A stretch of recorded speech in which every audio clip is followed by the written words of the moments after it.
Saya akan beralih ke child protect, perlindungan anak dari kekerasan seksual. Nah, di sini kenapa seksual? Ya, karena memang ini yang paling besar kasus yang terjadi di Indonesia ya. Setiap guru memiliki peran yang sangat penting dalam melindungi dan menciptakan lingkungan yang aman. Perlindungan anak, apa sih perlindungan anak itu? Mencegah dan penanggulangan kekerasan, eksploitasi dan penyalahgunaan terhadap anak ya. Potensi mereka dan tumbuh menjadi orang dewasa yang sehat dan berkontribusi di masa depan ya. Nah, kita lanjut saja ya. Apa ya bahaya yang mengancam anak-anak di Indonesia? Eksploitasi ya. Kemudian kekerasan. Kekerasan ini bisa terjadi di mana saja ya, bisa di rumah, sekolah, bahkan di masyarakat. Nah, yang terakhir itu bahaya digital. Nah, ini yang sekarang paling sulit diatasi yang punya anak-anak ya, bahaya digital. Nah, jenis kekerasannya ada kekerasan fisik, kekerasan emosional, penelantaran. Nah, penelantaran ini sering kita lakukan tapi tidak kita sadari ya. Nah, ketika anak kita mengajak ngobrol kita tapi kita tidak meresponnya, itu termasuk penelantaran ya. Kita tidak sadar terhadap hal itu ya. Nah, yang terakhir itu seksual. Nah, bahaya digital. Risiko yang mengancam anak-anak dengan kemajuan digital diantaranya adalah perundungan cyber atau grooming. Ada yang pernah mendengar kata grooming? Saya juga baru pertama kali waktu ini mendengar kata grooming ya.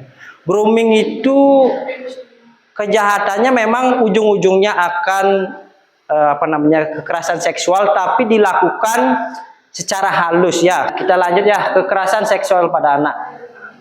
Bentuk kekerasan terhadap anak di mana anak terpapar dengan situasi seksual. Nah, seksual itu tidak terbatas pada berhubungan saja ya.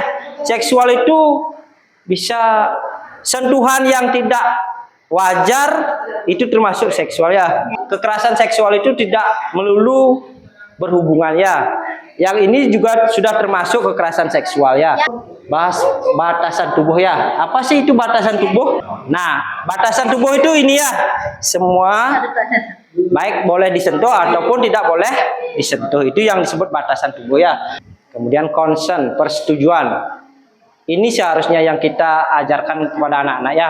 Batasan mana saja yang boleh disentuh antara laki-laki dan perempuan. Ya, batasan mana saja yang tidak boleh disentuh. Ada sentuhan aman namanya, ada sentuhan tidak aman dan sentuhan membingungkan. Apa sentuhan aman? Itu seseorang anak merasa aman, nyaman, senang, bahagia ataupun sehat. Itu yang disebut sentuhan aman. Sebaliknya sentuhan tidak aman itu adalah yang membuat kita merasa tidak aman, jijik, malu, kotor, sakit dan takut. Kemudian sentuhan membingungkan seperti yang saya katakan tadi, yaitu sentuhan yang membuat seseorang merasa tidak nyaman atau bingung. Nah, yang ini adalah safety network. Nah, kita di sekolah disuruh untuk membuat safety network ya, agar anak itu tidak bingung kemana larinya untuk melapor itu ya. Nah, yang pertama pasti ada orang tua di rumah ya.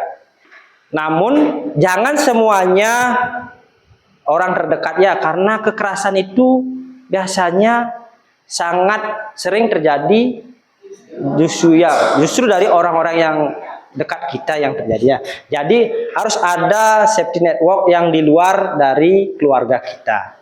Nah, ini lagu yang waktu ini saya share. Nah, kita coba nyanyikan saja ya.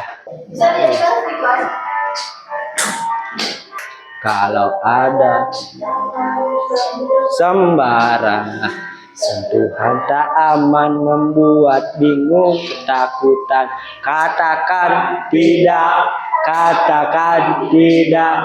tubuh ini hanya milikku seutuhnya, katakan tidak,